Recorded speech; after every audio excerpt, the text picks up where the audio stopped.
love, courage, truth. Glenn Beck. Well, the Matt Lauer fallout continues. In a statement just released a couple of hours ago, Matt Lauer said, and I quote, "There are no words to express my sorrow and regret for the pain I have caused by words and actions. To the people that I have hurt, I'm truly sorry. As I'm writing this, I realize the depth of the damage and disappointment that I've left behind at home and at NBC. Some of what is being said about me is untrue or mischaracterized, but there is enough truth in these stories to make me feel embarrassed and ashamed." The details now are beginning to emerge on Lauer's behavior. Variety published a story yesterday, disclosed years of sexual harassment and inappropriate behavior. There were dozens of people that came forward to corroborate Lauer's actions.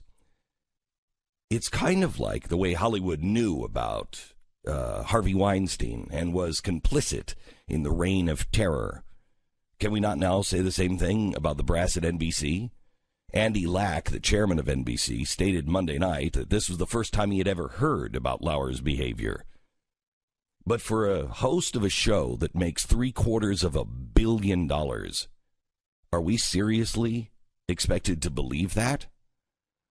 According to Variety, Matt Lauer had multiple consensual relationships with women that he held power over.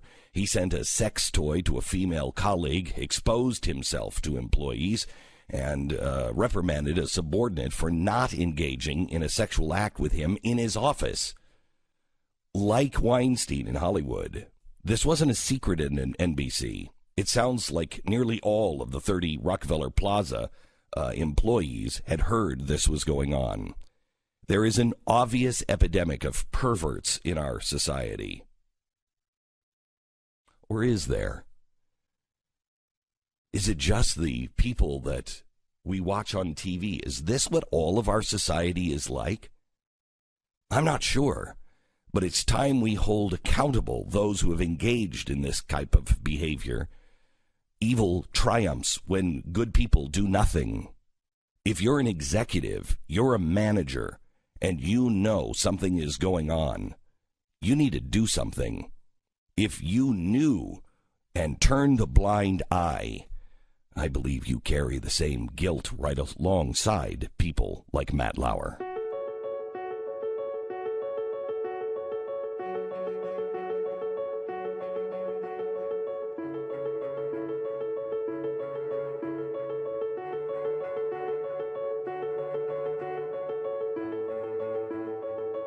It's Thursday, November 30th. This is the Glenn Beck Program. For those of you who are placing bets on how long my voice will last, I would bet on about an hour. So I could try to get everything out I can possibly say today. Welcome, and excuse me for the sound of my voice, but I just wanted to come in today because there's so much to talk about. And let's first get through some of the sensational news on, Matt Lauer, and then John Conyers. His accusers actually spoke out on the Today Show today, and it's pretty much the same thing that Matt Lauer is accused of. Although Matt Lauer is accused of having a door lock, a button on his desk that locks doors. So if he wanted to have a door locked and he was in a meeting with you, he could just push a button, and that way he could trap his victims. Is that the way you heard it? Is that the way you... It's the way everyone had heard it. Yeah. Basically, Matt Lauer had a button in his room that he would get women in there, and then he'd press the button to lock them in. And a lot of people... I would say reading social media as this news was coming out, because I believe it was in the Variety report that came out yesterday, was the first place that talked about it, and that people were calling it the rape button, and people were doctoring pictures of Montgomery Burns, who in Simpsons episodes apparently has like a button that does a similar thing. This was like the coup de grace on Matt Lauer, showing he was a pervert weirdo that wanted to lock in all of his interns, and it was absolute consensus on the internet. How often do you see internet consensus on something? Never. Almost never. Never. And then there was this one voice in the wilderness, standing out there, giving an alternative opinion. And you realize, oh, crap, he works for us. It's actually true. It's true. Jason Buttrill, who is a writer for us and a researcher, as well as a former big-time security guy. Yeah, he was one of my protectors from Gavin DeBecker and Associates. And Gavin DeBecker is... I would rather have Gavin DeBecker than the Secret Service protecting me. They are one of the largest, if not the largest, protector of celebrities and people that don't have access to state security in the world. And he was with me for how long? 2 years? 3 years? 3 years. 3 years. And with me round the clock. And you did this with other people. Now, when I saw this button with Matt Lauer, my first thought was, wow, he's got a rape button. Right, it kind of feels that way. And then I realized, wait a minute, I have automatic locking doors on my office because security told me.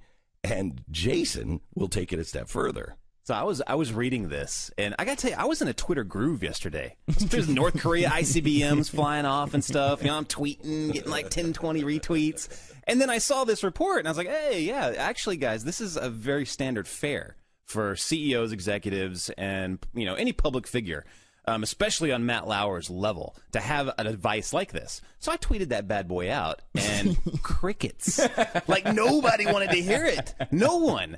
Wait, so explain why. Why would Matt Lauer have a button that locks his doors from the inside? Especially marked rape button. Actually marked rape. So this is standard fare for many executive CEOs, companies. Actually, the chief of security, the security will actually mandate that these are in a lot of these offices. And the reason being is if there's an active shooter situation, or many of these guys, and I bet Lauer is one of them, had a very long pursuer list, which is basically just a fancy way of saying there's a lot of people that wanted to either hurt him or they were weirdos, so they marked them down on the list. So anytime someone on that list would show up, they would say, hey, there's this guy here, activate, your protocols. He would hit the button. They know he's secure, then they can find the individual.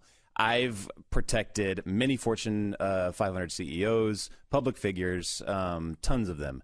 And many of them had this device as well. It's nothing nefarious. It's purely for security purposes. Now, he may have used it in some nefarious way. We don't know. But like the indication was just because he had this button proved these things against him. Yeah, because ridiculous. You thought, who does that? Right. Who does that? Who the hell would install that? Yeah. But then when you put a little bit of thought into it, what is the accusation? Because the door would unlock from the inside. So if you had a button that locked the door, the woman would be able to either escape or scream, right, if she was being assaulted. If the accusation is, well, they were just having consensual sex, you don't need a button to lock the door. You can just lock the door. Yeah. Right? Like, there's no reason why a button that just simply locked the door from your desk would do anything to advance your rape ability. Unless it locked the door from the inside. And you couldn't escape. Right, but still, then you're Dr. Evil. Even in that situation, though, you're talking about a public office where someone could scream, right? Like, I mean, this is not a good strategy if your idea is to rape a bunch of people in your office. It's ridiculous, and the fact that other people actually have it and it's fairly common, it's interesting because, and I think this is important to get out there because a lot of the speculation on Twitter by others was, oh, I wonder how many other people have these. Like, it was like an indication, if you have one of those, you're guilty of these types of things. After talking to Jason, there's probably dozens and dozens and dozens and hundreds of people who have this type of thing for their security. Yeah, there's multiple, and it's good security. It's a good security policy, but that's something that's kind of ridiculous about.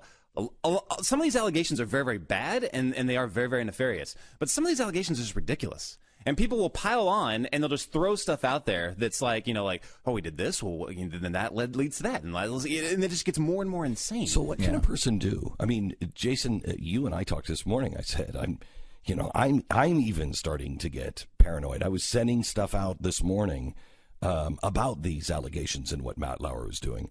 And the people I'm sending to are women. They're the ones who are assembling all of the stuff. The women on our staff were doing it this morning. And I thought for a second, gee, should I put something I'm just sending this for the, hey, this includes offensive material. I mean, and I am really careful. I mean, Jason, you were with me for how long? 3 years, and you're with me all the time. I mean, he's a close, I have my people are close body people. And so they're with me usually in the room all the time. Lucky them. Yeah, I know. I know. They want to hang themselves. So they're with me all the time. And even with that, I don't know if you have somebody who's with you all the time, if somebody made an accusation and I could say, hey, yes, I was at that hotel. I was there at that time. But here's my security detail. I've got 3 guys that were with me on that security detail. One was with me the whole time. I don't know if people would even believe that.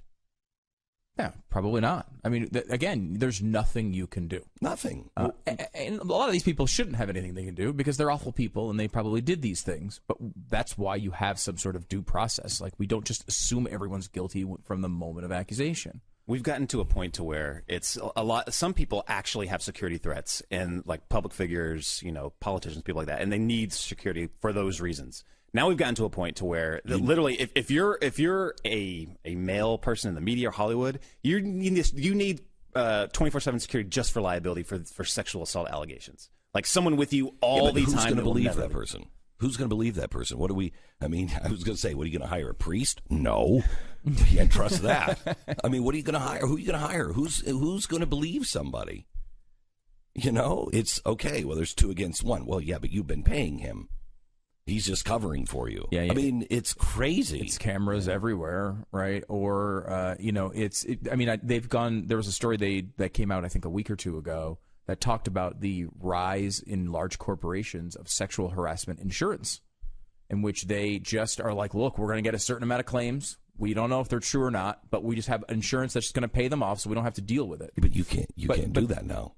I mean, you pay. Still if you exist. pay, I know that, but if you pay now, if you settle, and we were just in a settlement. I had to settle. It was lawsuit and attorneys. Not about sexual harassment. About freedom of speech. Had to settle. The insurance companies were like, settle it. Well, okay. Well, I didn't want to settle it. Now what? So what happens? If you're in a sexual harassment lawsuit and your company says, settle it, make it go away? Well, then what? Right, and that's happened now you're thousands of times to people who absolutely would maintain their innocence to this moment. But they're like, all right, well, just make it go away. Make it go away. And that was okay at the time because these non-disclosure agreements and, it was understood, as sad as it is, that these things do happen. And women at times would choose to, instead of going through the process of this public spectacle, they would choose to take a settlement. And that would mean a good ending to a bad thing, right? That was the best possible ending we can have to this terrible thing that occurred, right? That was the way women and a lot of these attorneys, attorneys who deal with these cases were looking at these things. Now, those things don't apply anymore because we're going after everybody publicly, and the people who had those agreements are now breaking them after they've had the money. They collect the money, and then they break them down the road, which means if you're an executive in the future, why on earth would you ever go into one of these things? You should never do that. And what that's going to lead to is lawyers figuring out how to attack real victims who actually do deserve to be settlements. This is not a good thing for victims. At the very least, there are good things that will come out of this, I think, yes. But there are bad consequences that are associated as well. I thought the Matt Lauer thing was really good yesterday. I thought, for the first time, okay, they're actually serious about this. I thought that was, because that's a guy who makes more money than the Today Show for NBC? No, nobody. Right? And he's the main star. They're paying him $20 million for a reason. $26 million a year for a reason. That's a $750 million business. And the ratings they fight for every 1/10 of a point. I mean, that's a really dog-eat-dog world. To take Matt Lauer out of there could cost them hundreds of millions of dollars. Or it could really destroy that franchise. To me, that said, NBC is serious. Now, I think they had to do this because, they were quiet on Harvey Weinstein.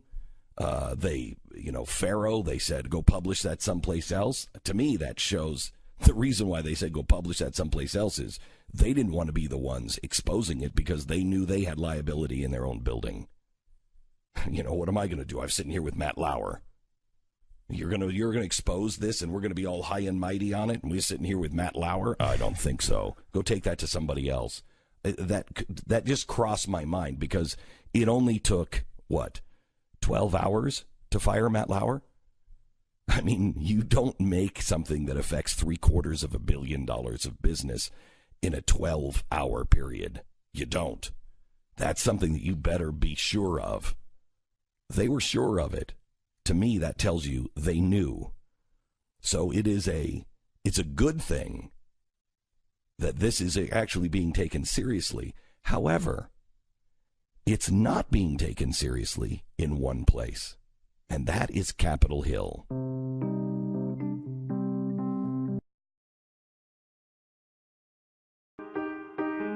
Glenn Beck.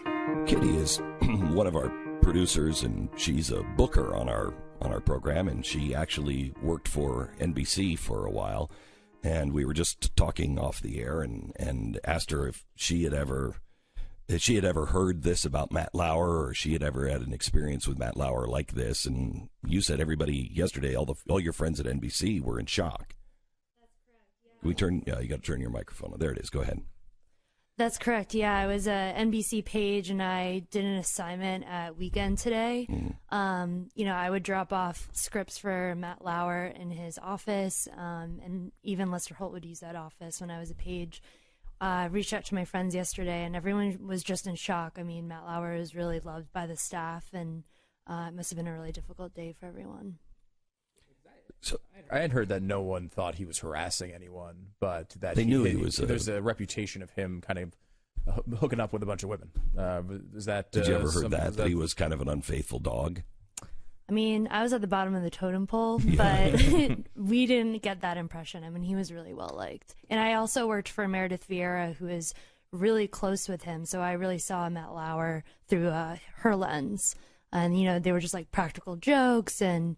He just seemed like a fun-loving guy. It's really weird. Have you ever experienced, as guys, we're trying this seems like a plague in America. Is it just this group of people, or have you had this experience elsewhere? I mean, I've never had it at the office, but I've definitely experienced it in college. At parties, things like that, but never in the workspace. Do your friends say that they have this kind of experience all the time? Do you hear from friends that it's this bad? Yes. Really? And, most of my friends, when I lived in New York, worked in finance, and there's not many people that work on Wall Street that are female. And the stories that they would come back home with were just shocking. Like, I don't know how they went into work every day. Wow. Kitty, thank you very much. Thanks. Appreciate it. I think we should have that conversation. I know Carly Fiorina is going to be on with us tomorrow. She wrote a great editorial in Medium, and she's going to be on with us tomorrow. But I would really like to talk to the female side of our audience, because I'm clueless to this. Is this really what it's like, or is it just this collection of dirtbags? Glenn Beck.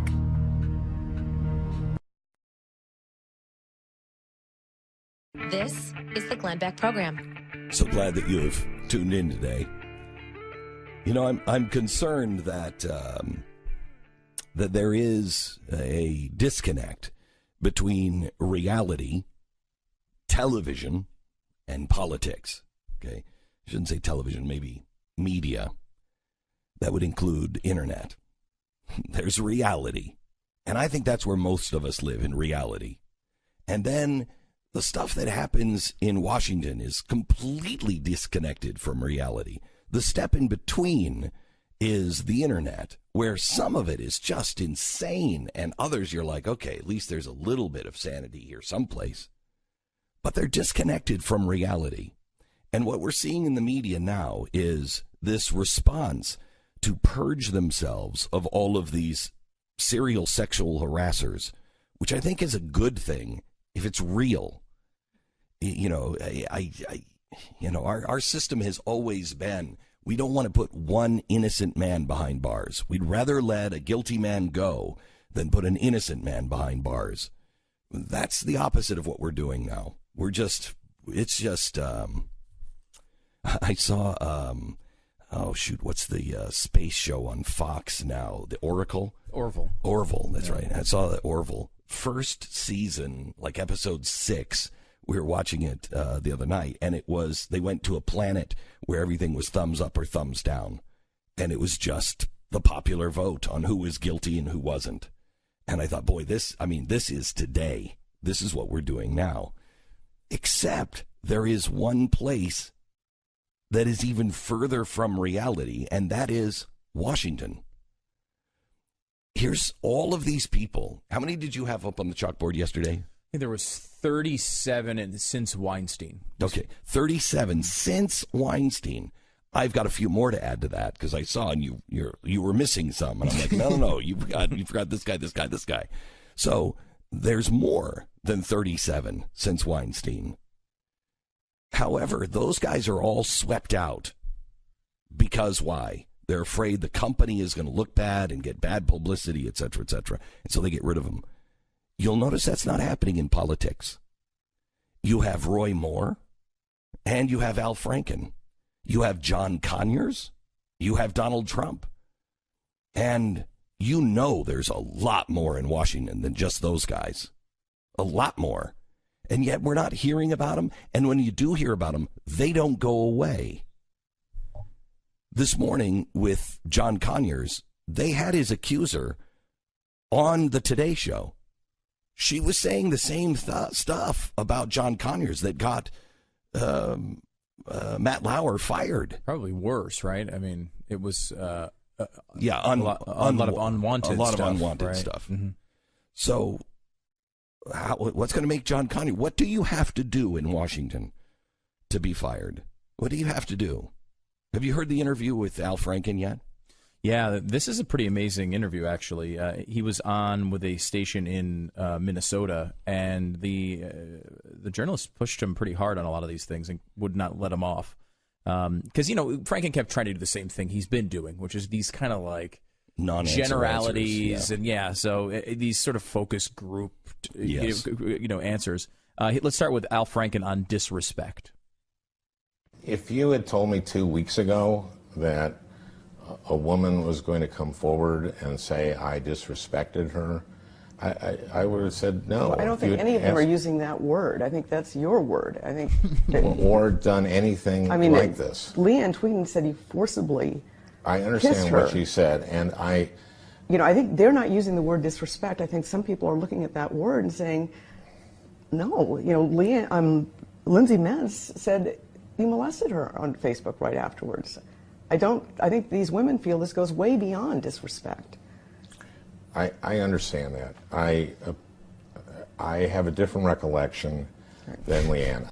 This is the same thing every time. Here is Al, because it's amazing. This is the same. He has the same group of phrases he goes back to. But if he was innocent, what? He's trying to not dismiss them by saying, I have a different recollection of that. That way he's not peeing all over them, because if he said, that's not true. So they're liars. You're calling her a liar. So he's trying to be, careful, which is the only thing you can do. But by doing that, you just sound, that's ridiculous. It's ridiculous, right? Ridiculous. So he's trying to, manage the wording as well as possible to not draw out new accusers. By the way, there's a fifth one today that said that he was he was groping her during a photo shoot on the USO tour in 2003. So who does that? Who just gets their jollies out of that? I just don't. Yeah, no, I don't get it. I don't understand. But Al Franken does, apparently. Al Franken on credibility. Can you really continue to claim kind of a moral high ground on some of these issues, including the Trump-Russia investigation, when a lot of people feel you've been less than transparent about these particular allegations? Well, I think I'm a good questioner. I think that the questions that I'm asking don't go to my credibility. They go to the credibility of the witness. They go to the But credibility. hasn't your credibility been undermined? I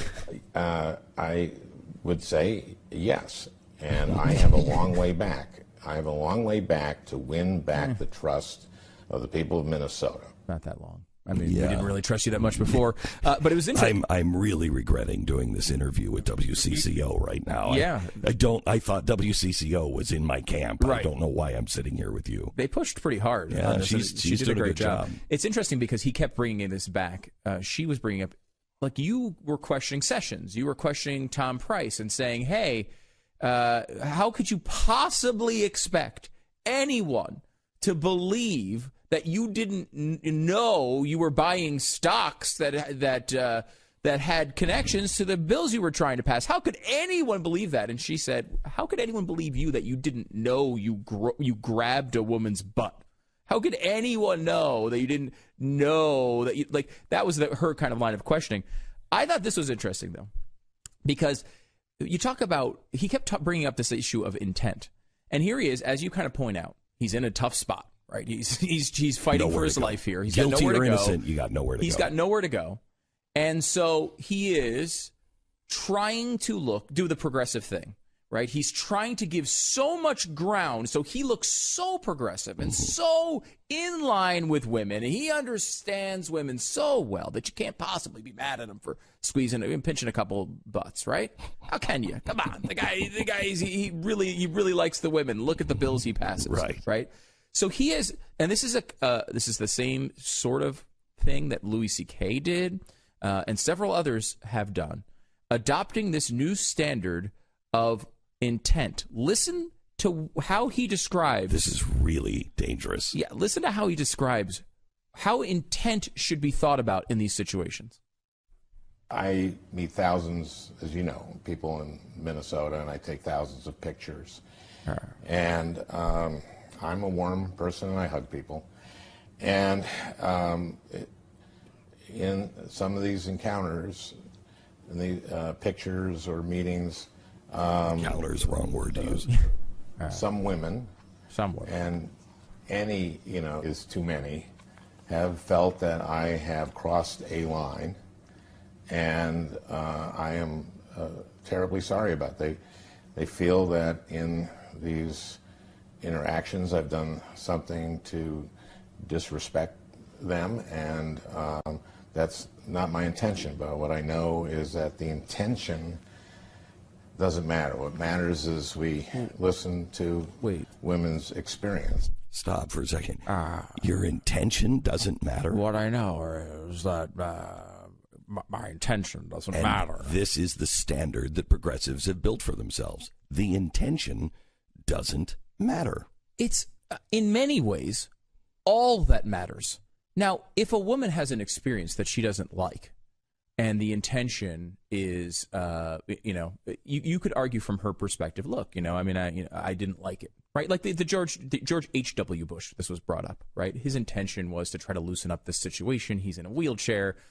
And yes, absolutely. If that were the intention. Right, if that were the intention. But again, you could argue, yeah, she should still be offended. But it would be a big point on how we would judge Bush, right? It's a big point on how we would judge Franken, right? So the idea that intention doesn't matter, well, it matters all. It's the most important thing when judging someone in the middle of these situations. If you run over a person because you don't like them on the side of the road, and that intention is important. If your intention is to drive down the road and swerve out of the way of a cat that ran into the road and you hit someone, it's a terrible, terrible mistake. It's a terrible thing you don't want to happen. But your intention tells the story there, right? The intention is always, if you shoot someone in the middle of the street, oh my gosh, you can't shoot someone in the middle of the street. Well, if your intention was to protect the woman who he was raping, well, you know what? All of a sudden, intention's a big part of that story. Did you or did you not stick a knife into his chest, which resulted in his death? Well, yes, I'm a heart surgeon. Yes, I did stick a knife in his chest.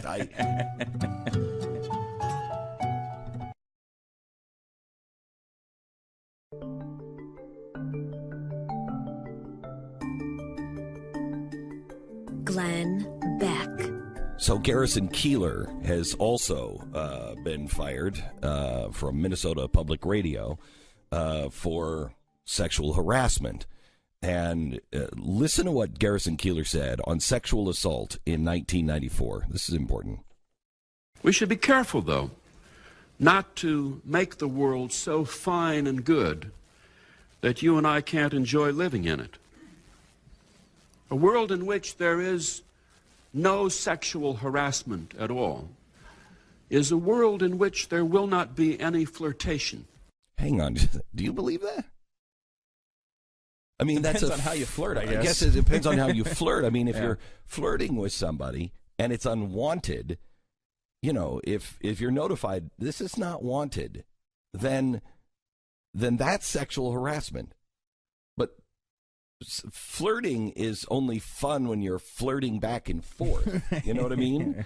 So I don't understand what he's saying, but listen to what he says right after that. A world without thieves at all will not have entrepreneurs. Will not have entrepreneurs? What? As if entrepreneurs are thieves? This just shows how out of touch. First of all, a world without sexual harassment means a world without flirting.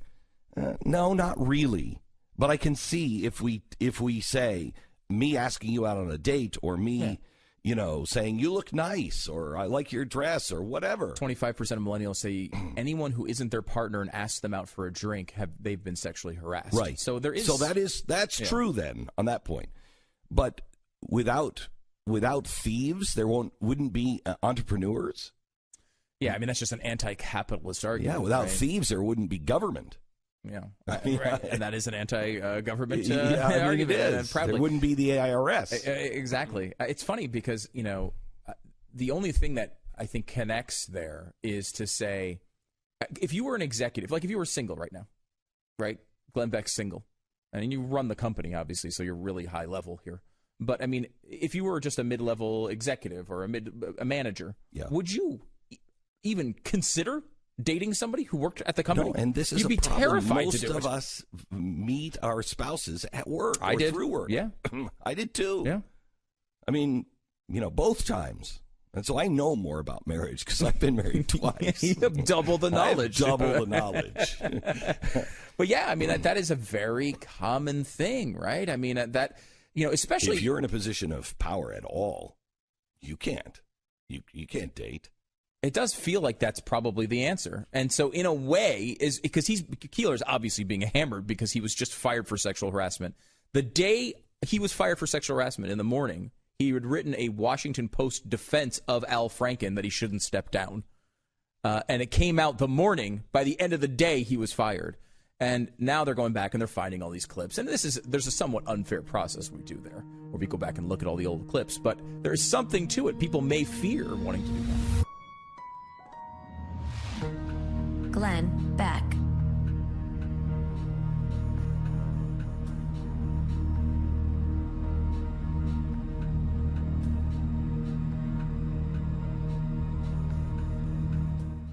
Glenn Beck. One of my favorite quotes came yesterday. Quote, "The Son of God himself wouldn't approve." End quote. That is from a writer of Newsweek. Apparently, she picked up the phone, she talked to Jesus about his opinion on Trump's new Christmas-themed Make America Great Again hats. She's convinced that Jesus would not approve of the holiday merchandise. Well, I'm not. I don't know. I really don't know. I know the hats cost $45. That's nearly double the price of the traditional Trump hat, but it's a special hat, you know. What would Jesus do about President Donald Trump's overpriced Christmas hats? I don't know. I don't have the bracelet. That's what she's asking. Then she goes on to cite several verses from Scripture denouncing greed, and 1 Corinthians, saying that you shouldn't cover your head while praying. Okay, all right. If the article was supposed to be satire, it should also be funny. But I think it was serious. So, Newsweek, help me out on this one. Would Jesus approve of your promoting your membership options immediately following that article? Because on that article, just like Trump, you used Christmas to sell your products. Newsweek literally had an ad that says, give the perfect Christmas gift. A magazine subscription makes a fantastic gift that lasts an entire year. Would Jesus approve of that? Come on. How much for the cheapest subscription to Newsweek? Only $1.90 a week, which comes out to $99 a year, more than twice the price of the Trump hat, which I can wear for 5 years if I wanted. Hayes maybe should have looked up Matthew 7:5 while she was reading Scripture and remove the beam from her own eye before writing this nonsense. But the bottom line is, selling products, whether it's a subscription to Newsweek or a Trump hat, to consumers so they can give their loved ones a present on Christmas is a good thing. It's a good thing. Christmas is not about the presents. But, at the root of purchasing and giving gifts, it is a symbolic gesture of love. And I think it would be a gesture that I would believe that Jesus would be okay with.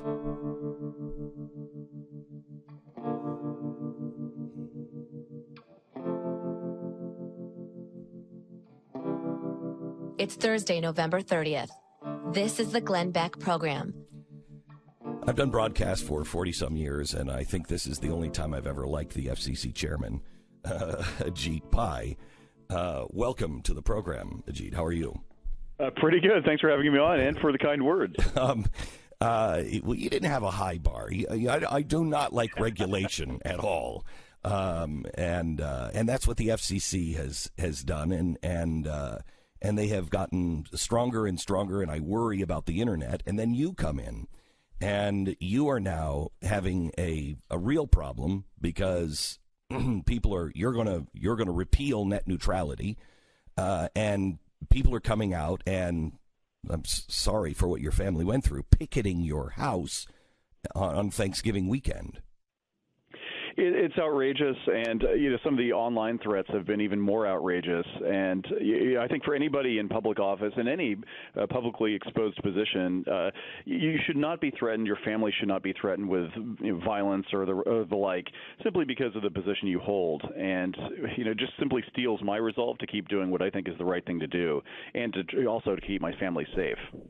So, Ajit, first of all, I'm sorry for this, but this is what's happening all over the country to anybody. When people disagree with somebody, we just all of a sudden we think it's okay to harass them or terrorize them or offer death threats or whatever online. Does the FCC have any place in regulating that kind of speech online or anywhere else? We don't. I mean, obviously, if it threatens violence or the like, we can work with law enforcement authorities. But by and large, we have a hands-off role. We don't regulate the content that goes over the internet. What I will say, though, is that I have tried to speak out about the fact that we need to have a more civil, fact-focused discourse in this country. It's one thing to disagree on policy, but if you go out there peddling misinformation, like democracy is threatened, the internet is about to be broken, and here's the guy who's doing it, here's his phone number, here's where he lives, here's his family, you shouldn't be surprised when people get alarmed and start to take outrageous actions. And so I would hope that we try to focus on the facts, as passionate as people are about this issue. So they are claiming that this is the end of democracy on the internet because you are going to repeal something that Obama put in, net neutrality. And that's the great irony about this. All we are proposing to do is to go back to President Clinton's light touch market-based framework that was in place from 1996 to 2015. It's a regulatory system that has been proven to work. That's why we have the internet economy that's the envy of the world.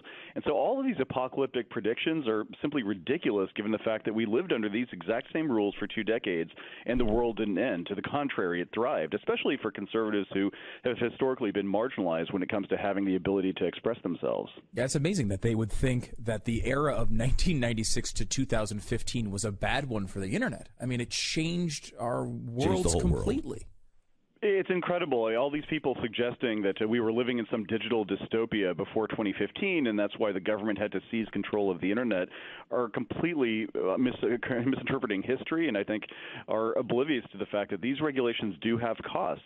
And going forward, we want to make sure that we have rules that accurately reflect the market and promote free speech and expression online as well. So I talked to Ray Kurzweil, who's the head of the Singularity University and consultant for Google and everybody else. And we talked about this at one point, kind of half jokingly, about, if Google can monitor all of the stuff and see what people are searching for, if somebody is searching for a better way to make a better Google, why would Google ever allow them to do that? Are you concerned at all about the rise of these gigantic corporations that are bigger than some countries in their power, like Google? I mean, Google pretty much wrote the net neutrality bill. This is a growing concern, I think, in some halls in Washington and around the country. And part of the argument I made earlier this week is that you should practice what you preach. If you come to the FCC saying we need these heavy-handed regulations to be applied to one part of the Internet economy, but, don't regulate me, you should be consistent in how you operate your business. And that's part of the reason why I've said that we need to have a level playing field. Everyone should play by the same rules, and the government certainly shouldn't be picking winners and losers and dispensing regulatory favors to those companies or parts of the industry that it favors at any given point in time. So how does net neutrality benefit a company like Google and hurt the small guy? Well, I think the primary way is it's essentially saying that if you're an online content provider, you get rules of the road that are going to favor you, that you essentially have the ability to pursue your business model without regulation, but the companies that run the networks that have to invest in those networks aren't free to essentially build out their networks and manage them appropriately. And so that's pretty useful to companies that are sending and receiving a lot of traffic on the Internet. And my simple point is let the market decide how this works instead of having the government micromanage it and pick winners and losers. We were talking to Ajit Pai from the FCC, and I know that a lot of, even some conservatives that I talk to, see net neutrality as something that's positive because they look at the way they use the Internet. They stream Netflix, and Netflix is awesome. Everybody loves Netflix. It's great programming, and I don't want some company telling me that I can't get the speeds I need, so I get buffering and everything else. We need to stop that. What do you tell those people? I tell them two things. First of all, I understand where they're coming from. I love Netflix as well and stream a video all the time.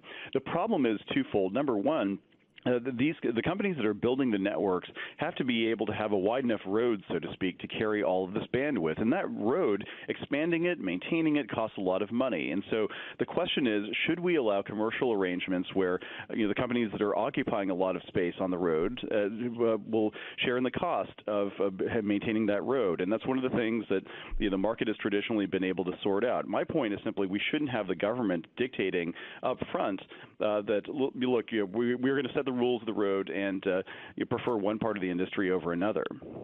Can you explain, because people say that by repealing this, it's going to make it harder for poor Americans to afford the Internet, which is usually the opposite of what happens when government doesn't get involved. When government doesn't get involved, the prices go down because there's competition. When the government starts regulating, the prices usually go up. Can you help solve this? Absolutely, and this is one of the classic bits of misinformation out there. These regulations, these heavy-handed regulations on some of these network operators have actually led them to reduce their investment in building these high-speed networks, especially in rural and low-income urban areas.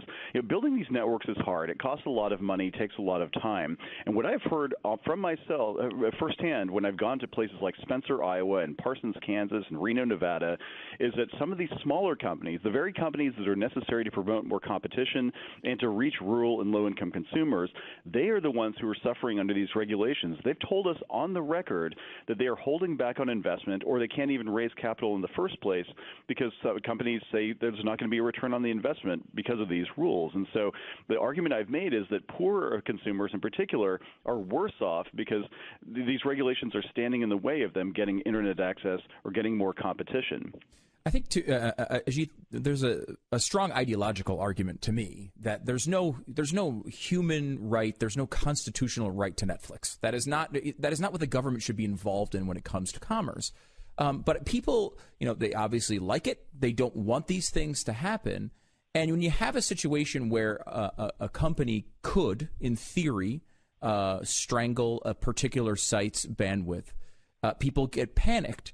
However, is it a real world thing? My understanding is it basically never happens, and if it does, the result afterwards is actually a positive one.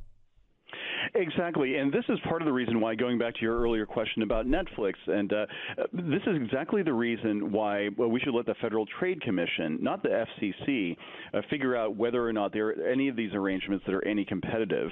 That kind of phenomenon that you were just describing doesn't happen in the marketplace today, and if it did, one could imagine that it could be pro-competitive or it could be anti-competitive.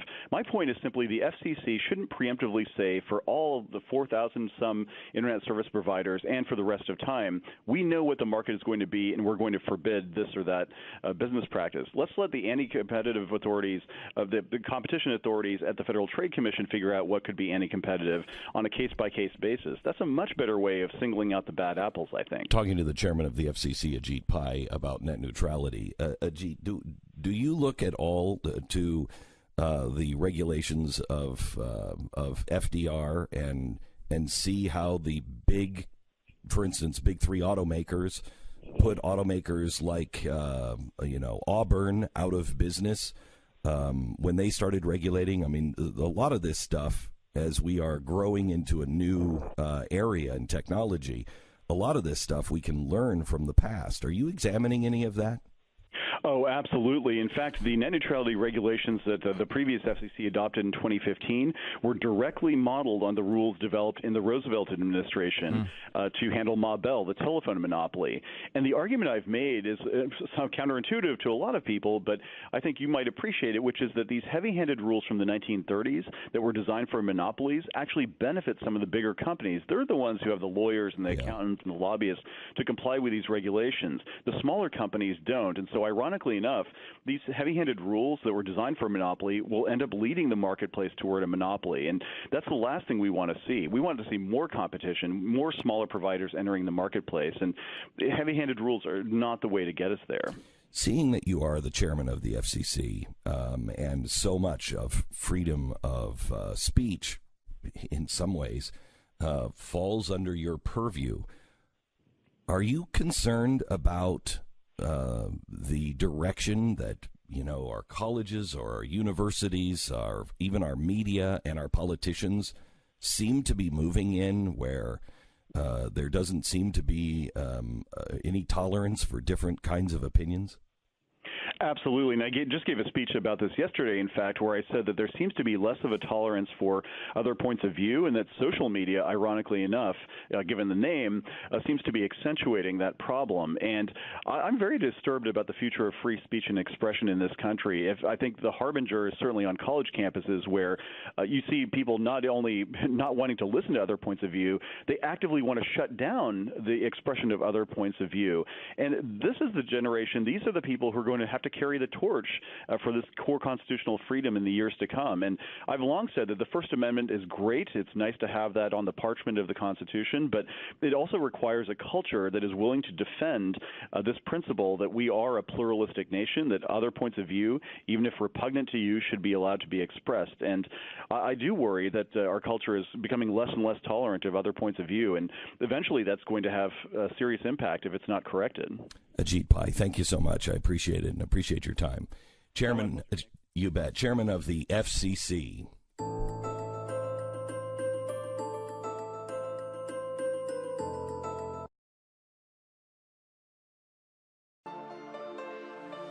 Glenn Beck.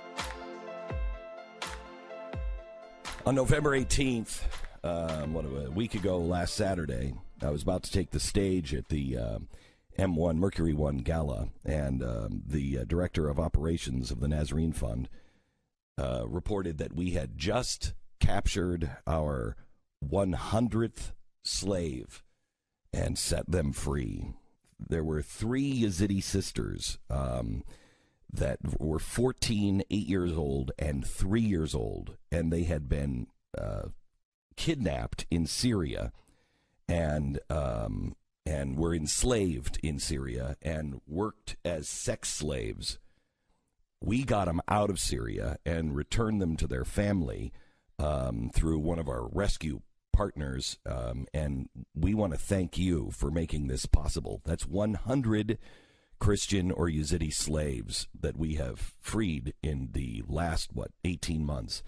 we have a huge goal, and we would like to not only expand and tear the heart out of the slave trade, but we haven't even touched upon the organ selling that is going on in the Middle East right now with the Christians and the Yazidis. If you won't comply or bow down, you're just good for your organs, and it's horrible what's going on. We are asking if you would help us raise $25 million in the next 12 months so we can go and rescue those people, put an end to the slave trade, not only in Iraq and Syria, but we are also going to be moving into northern Africa and around the world with our new partner, Operation Underground Railroad. You can donate at thenazarenefund.org, become an abolitionist, and donate now at the nazarenefund.org, thenazarenefund.org. So I saw this. I just got this in. This is a painting that has been done. Now, I can't remember his name. Shoot, it's not here either. The art, I can't remember the McNaughton, I think, is the artist's name. And there is a painting now of all of the abolitionists from the past and a painting to the new ones. So you see Abraham Lincoln and all those people on one side. Yeah. I was shocked to see, look at my weepy face. You see me? Like towards the front. I'm looking for Glenn. Oh, is that you? Oh, yeah. Isn't that wild? Yeah, you look... It's like what happens when someone takes the last cupcake out of the room. I know it is. It's like, oh, no, look at it go. But these are the modern day people who are freeing slaves. Right. And it's a great painting of the people of history and the people who are making a difference now, like Tony Robbins and Tim Ballard and Mike Tomlin and Mia Love and Ashton Kutcher. You can find that at ourpainting.org. Ourpainting.org. Glenn Beck.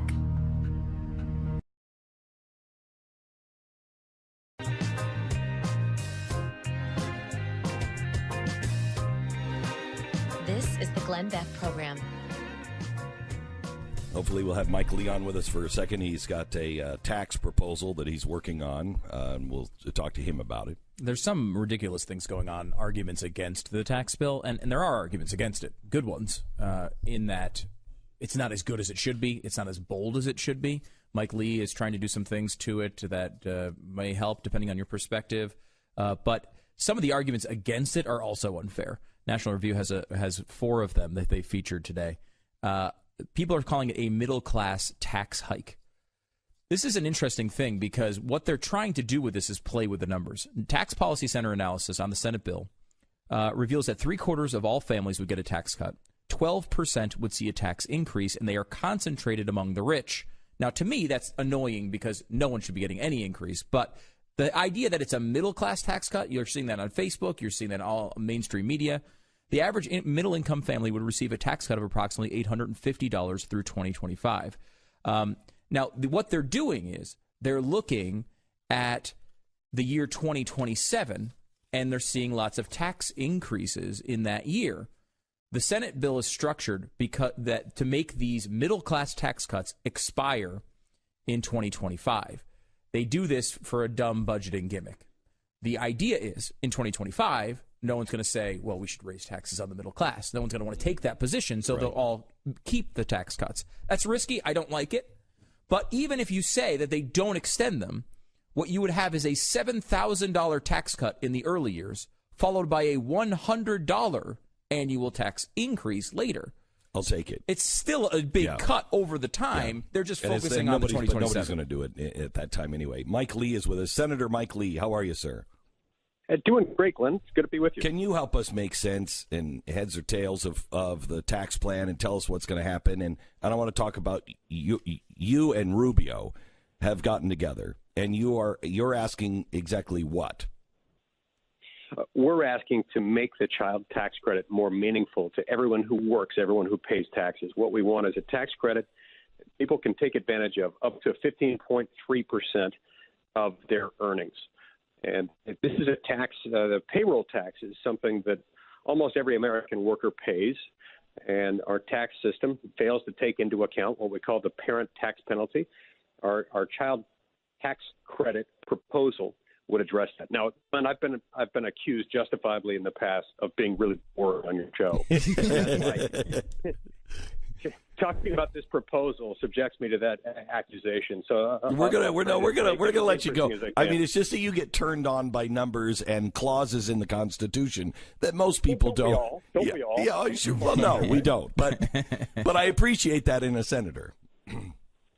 Well, thank you, and I appreciate the chance to talk about it, because it really is important. Look, America's working moms and dads contribute to our senior entitlement programs, Social Security and Medicare, twice.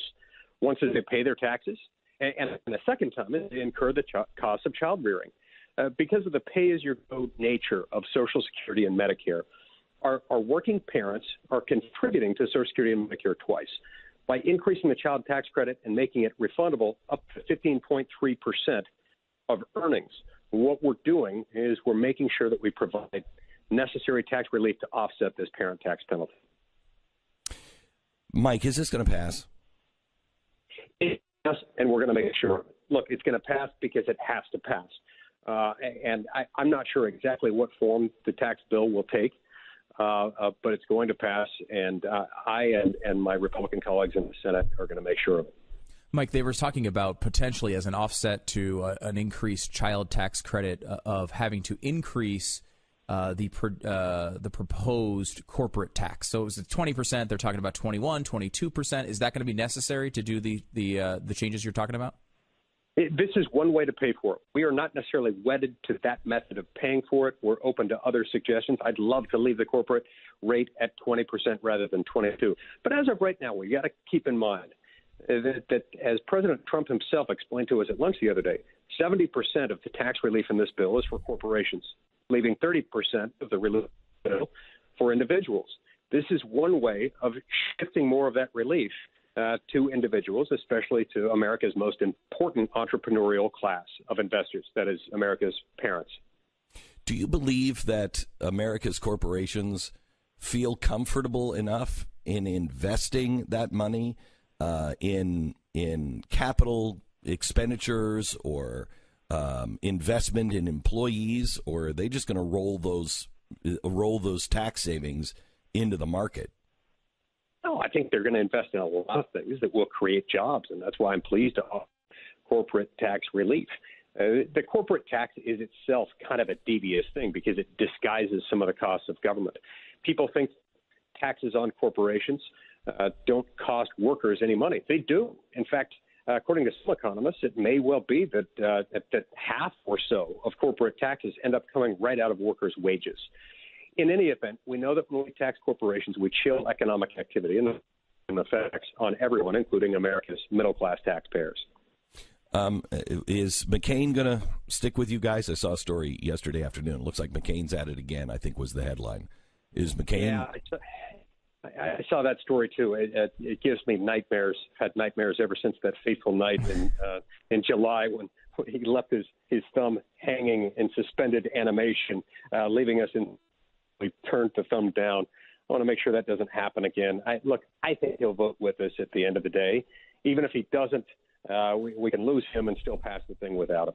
Mike, I know you. I'm glad you're talking about the payroll tax because I think it's something that conservatives don't get fired up enough about. Here's a tax that is a regressive tax, meaning that people on the poor end of the scale pay more than people on the high end of the income scale, which is something I can't believe any progressive ever defends, but they seem to defend it. And not only it locks us into this idea, and a lot of conservatives, I think, fall for it, which is these long-term giant programs that are supposedly funded through this, when in reality it kind of all goes into a big pot anyway. These big programs are owed to us because of this separate tax. We don't look at any other giant program the way we look at these entitlement programs, and I think it's a real problem. Is there any hope of attacking this payroll tax even more boldly? Well, I think you've made the point well, and this leads to a point I've been meaning to use in my messaging with this, which is the best way to understand the Rubio-Lee amendment is that it basically provides a tax cut with respect to payroll taxes. And for some of the reasons that you identify, we got to focus on this more than we do.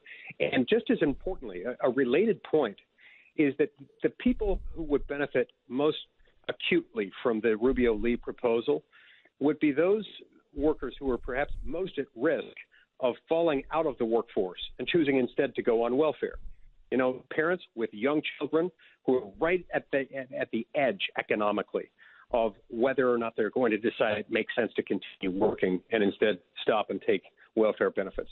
We want to keep them in the workforce. We want to give them plenty of opportunity to stay in the workforce so that they can benefit themselves and their families, so that they can get promotions and continue to make more and be contributing members of. This would help incentivize them to do that and remove some of the incentives for them to just go on welfare instead. Mike, I want to switch gears with you, and then I'll let you go. Matt Lauer was just let go. Garrison Keillor was just let go. It's a little disturbing to me, that we're letting people go without any kind of real due process. It seems like this could get out of hand quickly if we're not really careful. I mean, I'm glad bad guys are going away, and I want this to be solved, but it concerns me that there's no due process here. However, the only ones that don't seem really affected by it are those in politics. On the Republican side, Roy Moore and Donald Trump. On the liberal side, it's John Conyers and Al Franken. They're not going anywhere. Does that concern you, Mike? Yeah, in politics, some things operate differently, quite tragically, reminding us of the meaning of the word politics. Break it down to its Greek roots, poly, which means many, and ticks, which are blood-sucking parasites. A lot of what happens here. Look, as to your first point about due process, in the case of Matt Lauer, for instance, look, he was fired by a private for-profit corporation. I assume he was an at-will employee, or if he wasn't an at-will employee, that he had some kind of provision in his contract allowing his employer to take this action. He did this. Speaking literally in constitutional terms, that means there isn't a due process issue. Due process in the lowercase sense of the word. I assume that NBC, being well represented by capable attorneys, made sure that they dotted their I's and crossed their T's, and that they made sure that the facts were adequately substantiated before taking this step. Firing someone who holds public office is a little bit different because normally, in most circumstances, to fire them, you have to wait until the next election.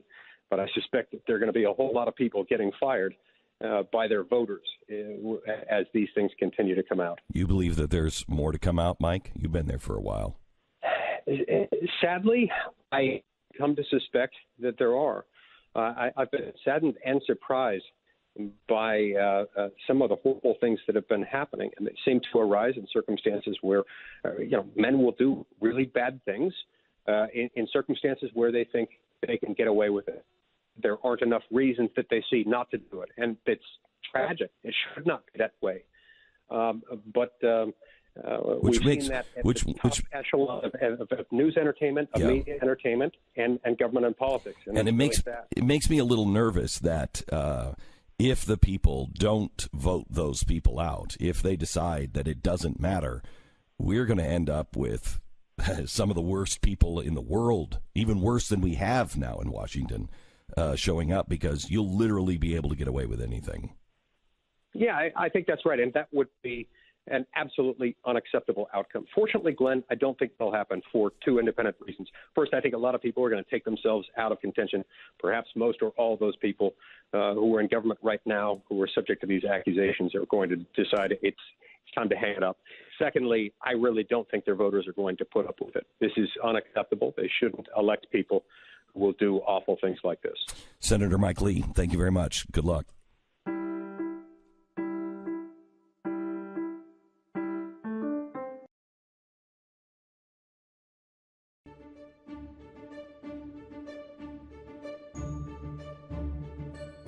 Glenn Beck. So glad you've tuned in today. For those of you who had Glenn's voice would be gone by the first hour, you're about to lose even if you said the second hour. I don't know if it'll last 3, but we'll give it a shot. Nice work so far. Yeah, nice work. Thank you.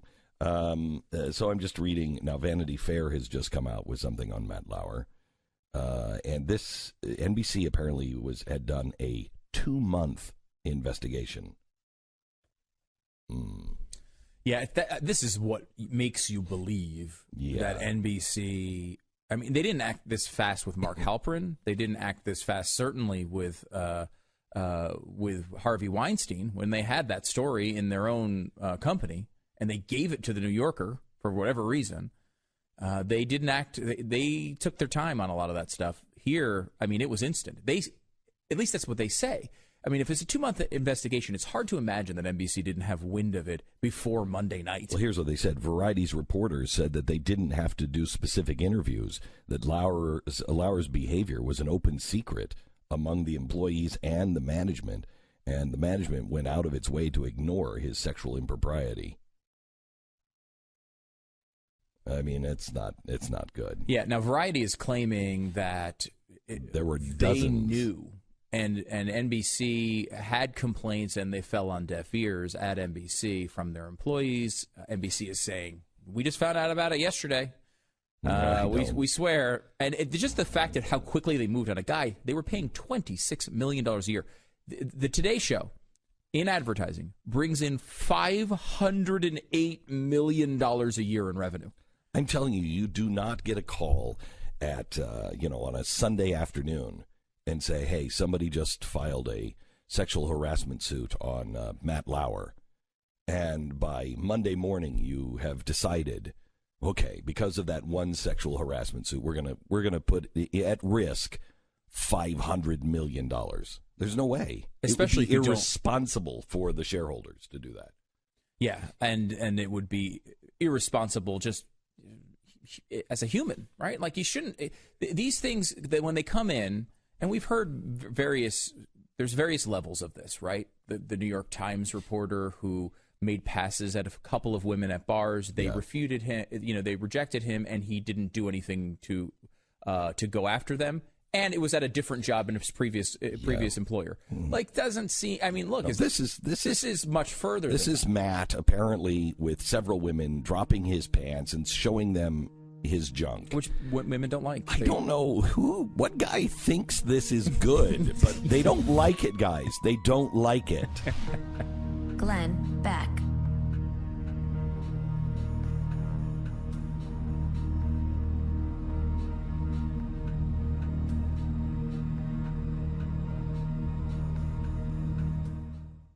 Glenn Beck. So the U.S. Air Force does a lot of things well, but data entry apparently is not one of them.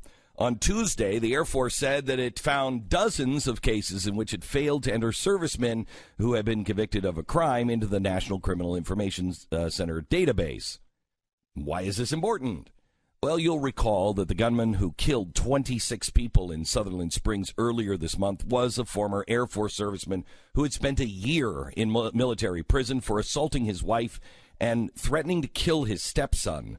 The Air Force admitted that his conviction had not been entered into the National Background Check database. If his name had been in the database, it may have prevented him from being able to purchase a gun. Instead, he passed all of his background checks and bought guns over the past 2 years. Now the Air Force is doing an internal review of 60,000 cases that reach back to 2002, and they say they're correcting several dozen records that should have been reported to the national database. The full review is going to take several months. The Air Force negligence here is really, truly staggering. The idea that they found, oh, look at here, another case, dozens, where they failed to register convicted servicemen. And that's just what they found so far and what they're telling us about. And that's just one branch of the military. What about all the other branches? What about all the state and federal agencies? How much more negligence is out there? Enforcing the laws we already have is imperative. But if we can't even depend on the Air Force for due diligence in this area, then we have a serious problem.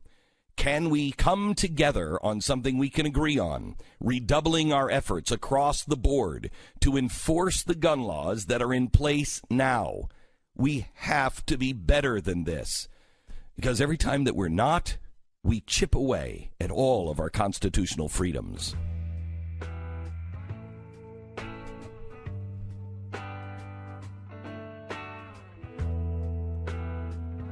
It's Thursday, November 30th. This is the Glenn Beck Program. Adam Foss is the founder and executive director of Prosecutor Impact, a guy who never thought he was going to be a prosecutor. I love this. You're so honest. You got into law. You went to law school for? Money. Money. I love that. And then you started seeing how the system really worked, and you thought, this is broken. This is really bad. You want to explain? Yeah. First, thank you for getting into this conversation. It's an important one that we need to be having, and should be something that we're talking about more often than we already do. When I walked into a courthouse for the first time in a city, and saw a literal and figurative divide between the people who were constantly impacted by the criminal justice system and those people who were enforcing it, who were prosecuting, who were defending, who were judging, who were probating, the divide and the sort of tone deafness and the patriarchy of those folks, you could see the impact, the negative impact happening in the moment. And yet we would tell ourselves that this is a great system, this is working, it's punishing people, it's teaching them lessons, it's creating safer communities, was a falsity. And so that's what drove me into the criminal justice system and the work that I continue to do today. So you're a prosecutor now. And you had a guy, I think Christopher was his name, right? Yeah. That came in front of you as a prosecutor, and you had a choice. Tell me about this. Christopher was a young person who made a series of really bad judgments and stole a bunch of laptops from his part-time job and sold them for a lot of money. And he was going to use that money to apply for college. And it's something that we don't talk enough about, is how people many times commit crime out of necessity or perceived necessity. He came in, a young black man who was charged with 30 counts of felony larceny. And just the appearance of those things on his criminal record would have doomed him for life. A young black man from my neighborhood being charged with 30 counts of theft, you're not getting employed anywhere. Yeah. And so at that point in time where I had to decide what to do with the case. Because that's what the DA does. I mean, the DA decides what the charges are, how you're going to handle it. I mean, you're one guy. So one bad guy can make a whole bunch of bad decisions. One good guy can make a lot of good decisions. Yeah. So you're looking at him and you're like, what are we going to do? And how did you balance justice and mercy? Yeah. Justice, to me, and for people who are in our justice system, needs to be accounting for everything about that person and not just what does the law say and what happened. And what will happen to them if we go down this road? Is it just that this young man, because he made this decision based on his own calculation, should never get a job again? And what is that going to do to us? Is that going to make us a safer society if this kid is now 25 and unemployed and right? So you have, when considering what justice is, you need to be thinking about all of these things in context. And for me, the context was we still have the ability to teach this kid a lesson, which was ultimately what the justice system was built for. But we don't need to do so in a way that is purely punitive. And hopefully we'll have a better outcome than sending him to jail. So this particular case did have a better outcome. Explain the outcome. So we worked together, and he worked with community-based organizations to get himself into school. He did community service. He repaid what he had stolen from the store. He got back laptops that he had stolen because he had tracked down the people on the internet that he sold them to.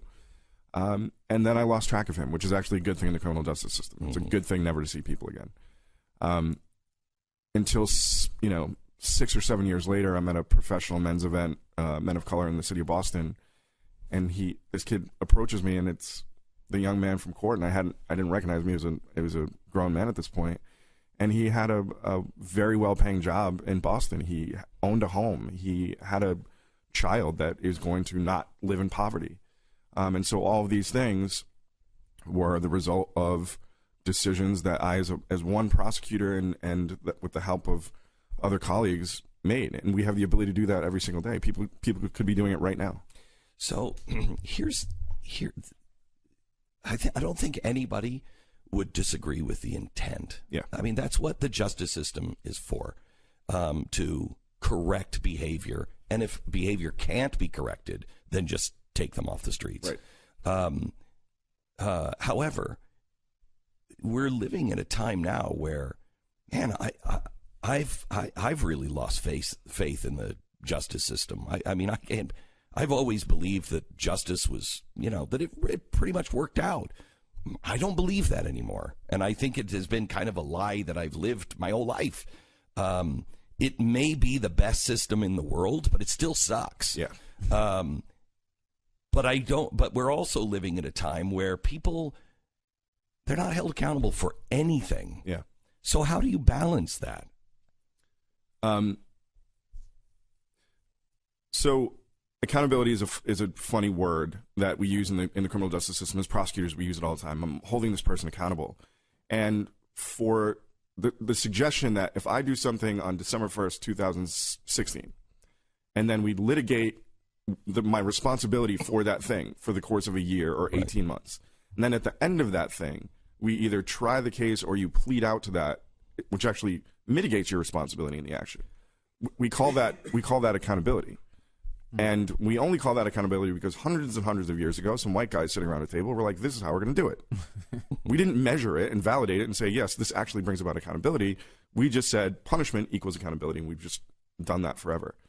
And so where the criminal justice system fails is by exchanging punishment for actual accountability. And with Christopher, and Christopher is one example of thousands and thousands of people that I had the privilege to work with when I was a prosecutor. For Christopher, accountability wasn't about getting a criminal record and going to jail and being deprived of his future. Accountability was about every day him doing something that reminded him of the harm that he caused. Christopher, you're going to write essays about what you did. And I know that sounds sort of ethereal and trite, but... No, with some people it would work. It works. You'd be amazed at how many people it works with. To actually talk about harm and let that person talk about why they created that harm and understand the gravity and depth of that harm and then work to repair that harm. That's accountability.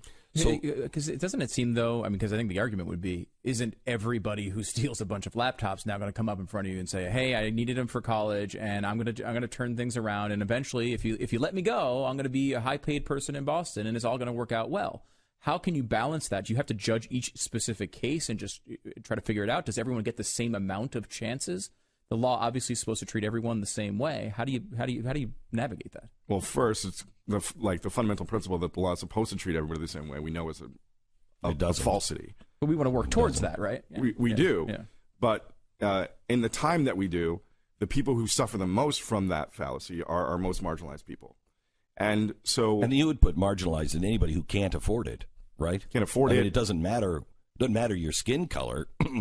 It really is all about money. It is.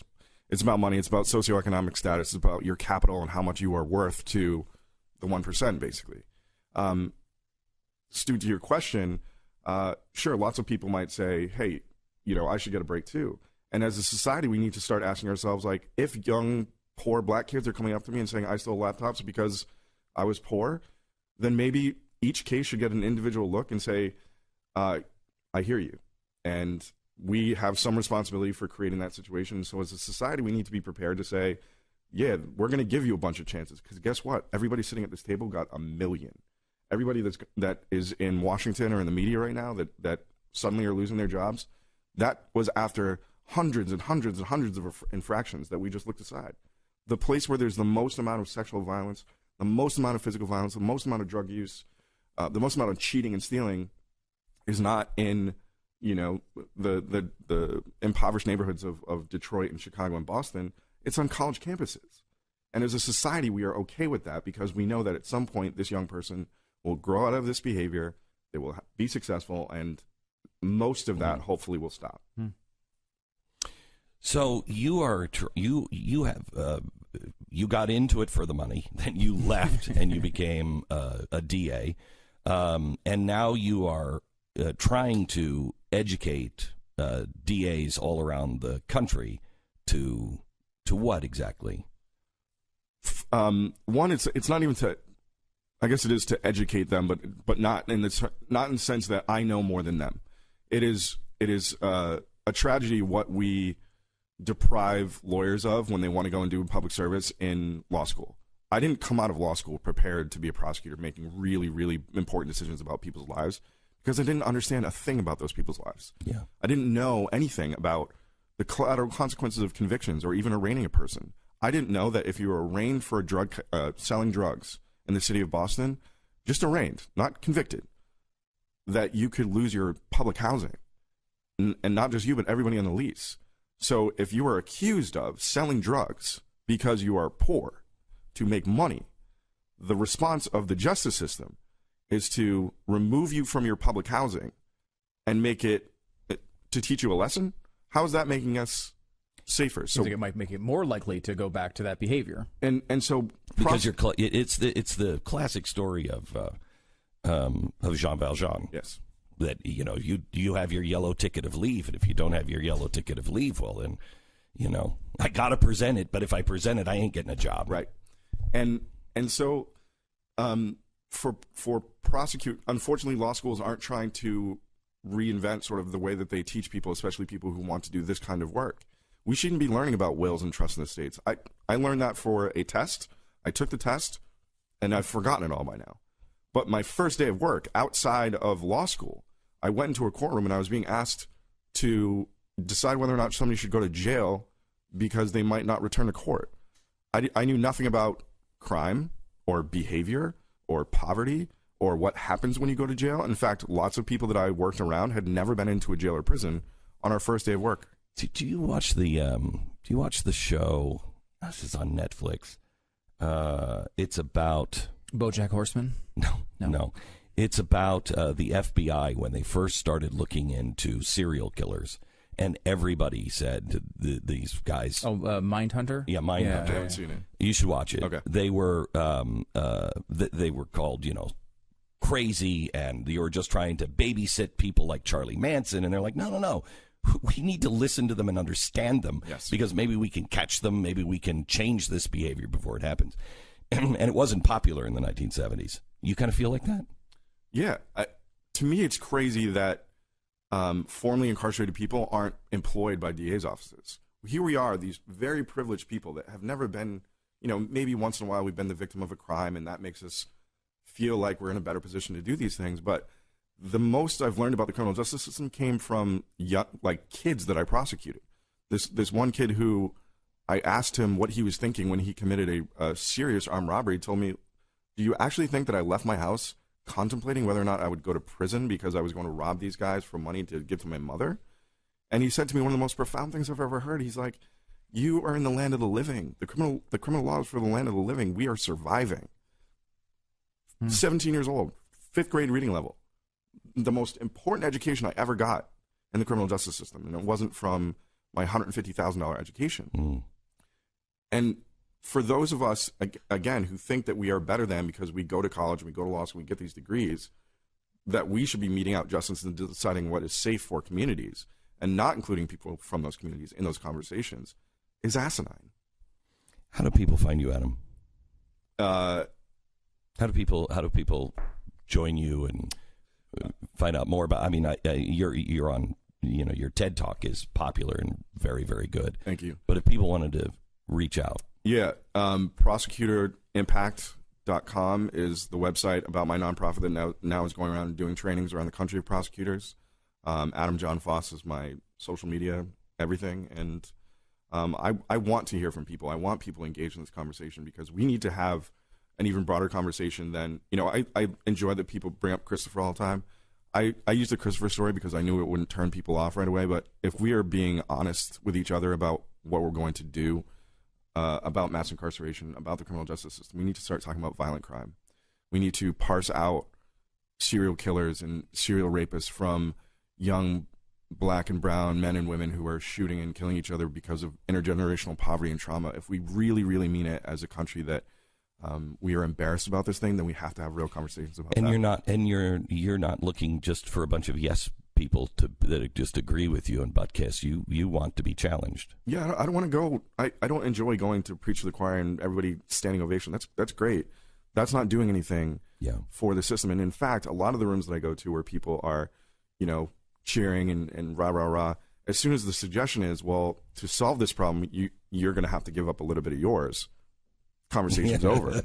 So you talk about all the people who are like, yeah, close Rikers, close Rikers, close Rikers. As soon as the idea was put out in the air that if we close Rikers down, we'll put 5 jails in each of the boroughs. And because of zoning, those jails will have to go where you live. Where you live, people are like, no. Rikers, expand Rikers, expand Rikers. Adam, thank you very much. Thank you very much. Adam Foss.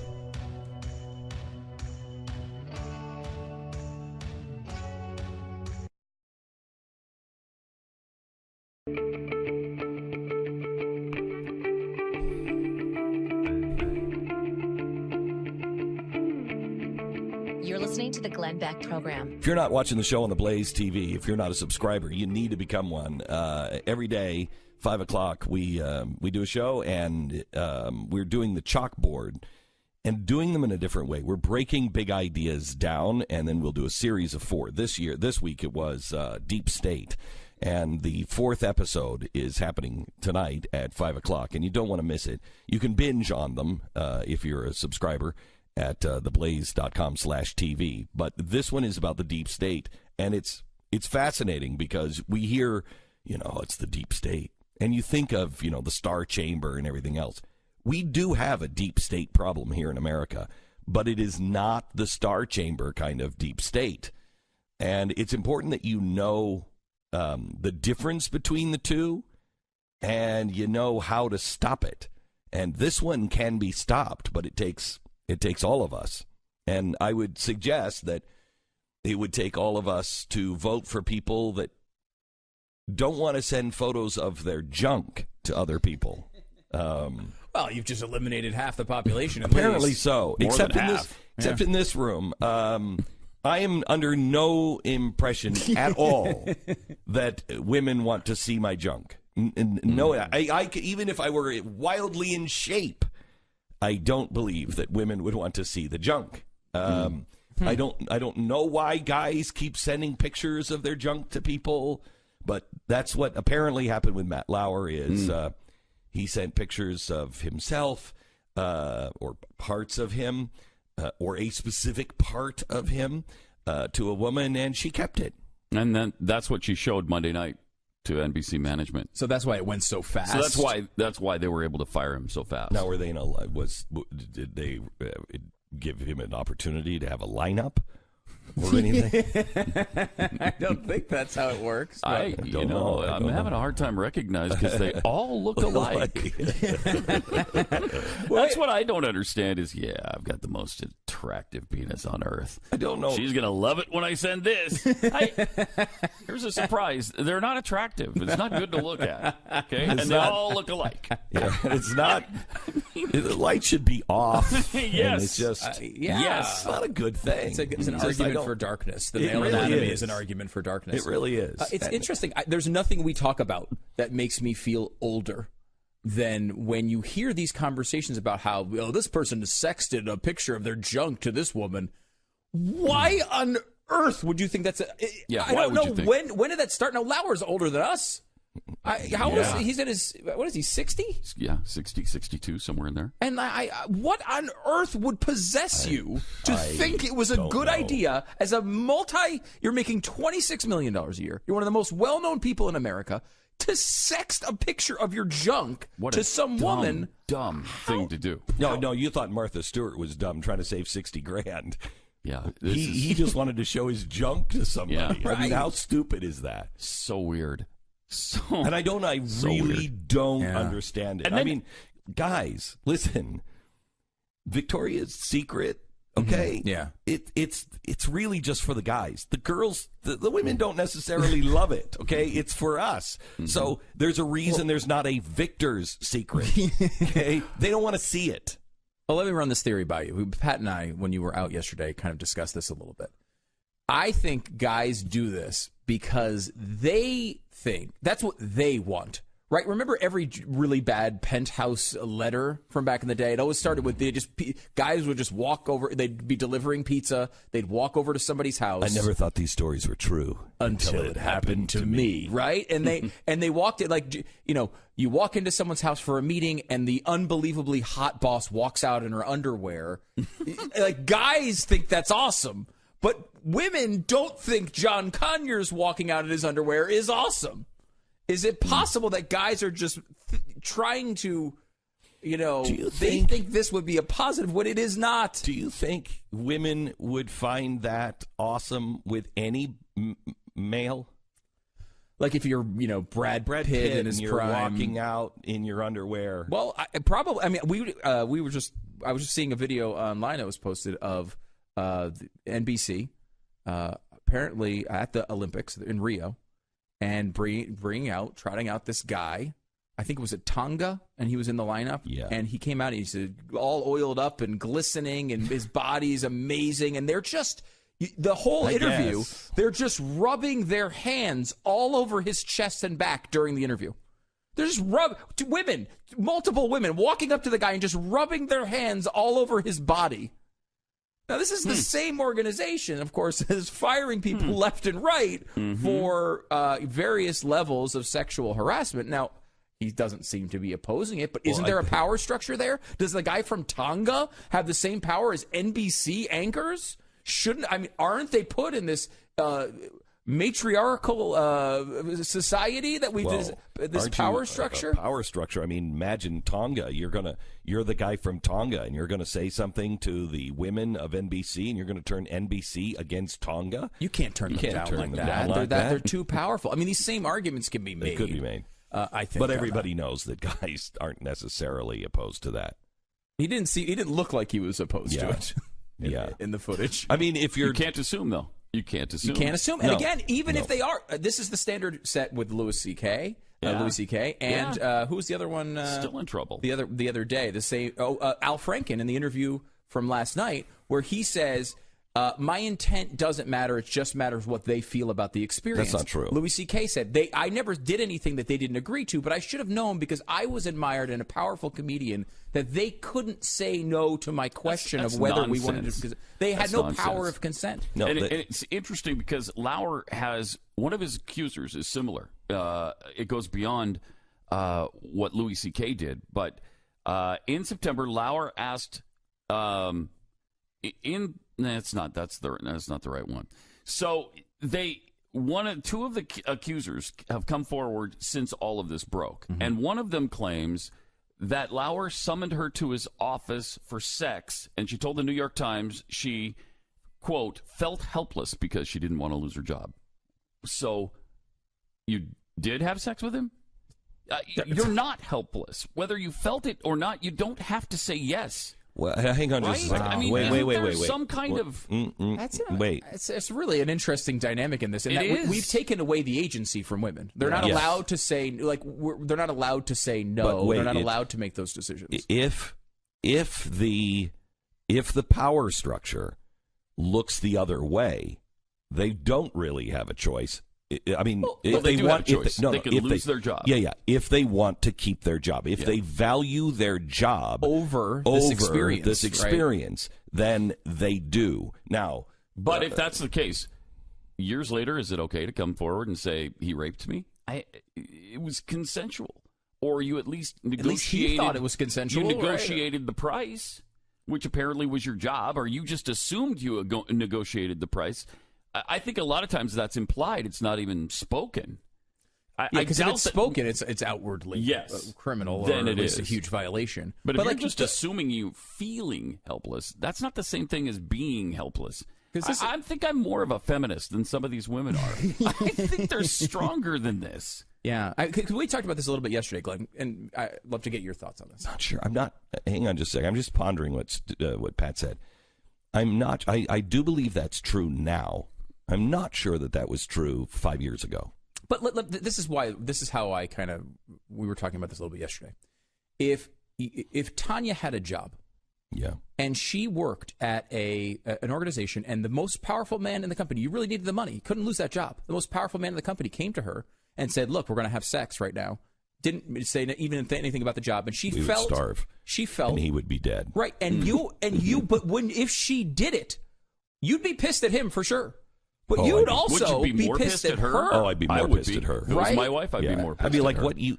Yeah. What? That's not as important. You know better than that. That's not important to me. Your job and the money is not important to me. Right. So it's interesting because what the media is implying about these cases is essentially these women are making a cost benefit analysis in which they're putting up their sexual lives at a lower priority than advancement in their career. Yeah. And that is a quite an accusation to make against these women.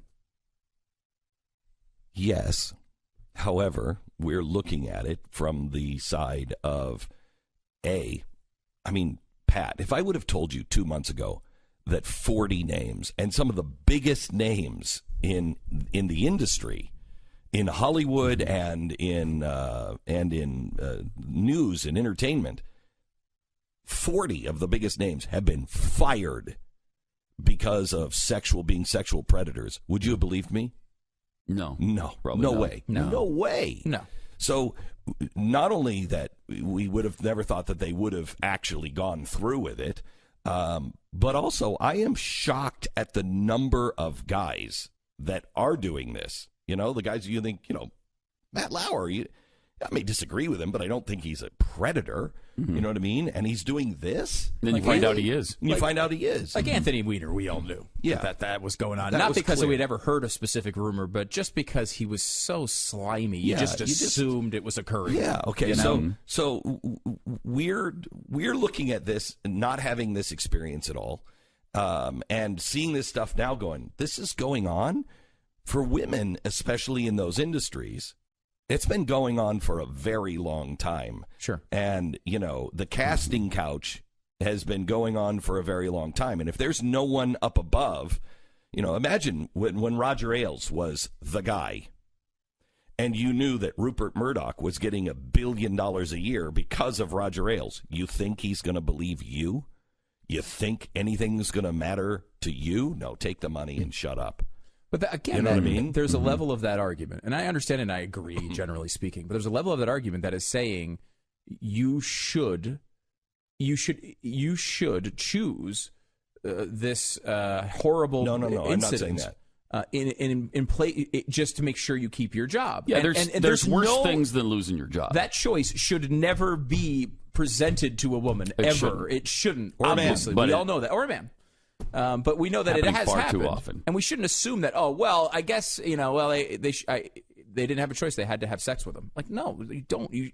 And how many people? We talked about this yesterday. How many people were affected, by someone like this? Especially with like the Weinstein stuff. You talked about this on Pat Gray Unleashed. I think it was 2 days ago about the woman who said, "I had sex with Harvey Weinstein to get this role." Right. So, how many people, because she never reported that at the time and never talked about it at the time, how many people did that happen to afterwards? Many. And secondarily, who's the woman that should have had that role in the movie that didn't get it because this woman decided to have sex with Harvey Weinstein? Right? Like somebody else is affected there. The person in the, when you have the celebrity who wants to try out for the major leagues, there's someone who actually deserves to get the tryout that doesn't get the tryout. But that's what that's what you're thinking. If you are in a place, let's say Fox News or NBC or Weinstein, where if the guy at the top wants to have sex with you and you don't, there's a whole line of women that will. Then you have to decide who you are. Yeah. And that's unfortunate. Choice, right? It's unfortunate. You shouldn't decide that. But what I'm concerned with is not the ones who have decided to just put up with it. I'm concerned about the ones who didn't feel comfortable that they could say anything. They got away from him and then just avoided him, but they couldn't. They didn't feel comfortable saying anything, and so it was a hostile atmosphere. Imagine somebody doing that to you, and then you not being able to say anything. But he's not a predator towards you anymore, but you know what happened last time, and you just avoid each other. Imagine the pit that's in your stomach that you go to work with every day. Yeah, that's not right. And that's, I think, generally speaking, right, over this whole thing, over the last few months, there's going to be a lot of really good outcomes, I think, from this. A lot of really bad people going away, a lot of really good changes in the workplace, a lot of really good things that we maybe didn't notice or understand before that are coming to light that now we can address. And hopefully, make sure men won't take this chance anymore. Yeah, hopefully they won't stop feel entitled to do this stuff. However, yeah. let me. That's a good safety tip. Stop. Never take a picture of your wiener. Never. Just don't do it. Even if a doctor says to you, right, "I want to take a picture of your wiener," say no. Nope. Yeah. In fact, if they. Even if it's an X-ray or scan or just say whatever happens. If there's something broken in there, I just won't know. If I've got cancer in there or something, it'll just fall off. Don't worry about it, Doc. It's not a problem.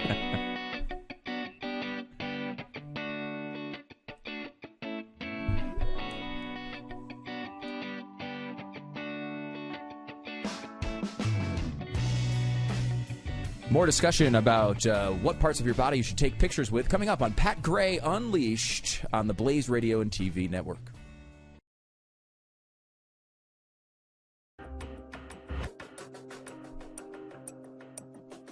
Glenn Beck. We want to invite you to join us and become an abolitionist. This holiday season, we've just rescued our 100th slave from the slave trade in Syria and Iraq. We rescued 3 girls to bring us up to 100. From 17 to 4 years old was the youngest slave. This is a huge problem, and it's one of those very few things that it seems like there's actual agreement with, no matter what political party you're in.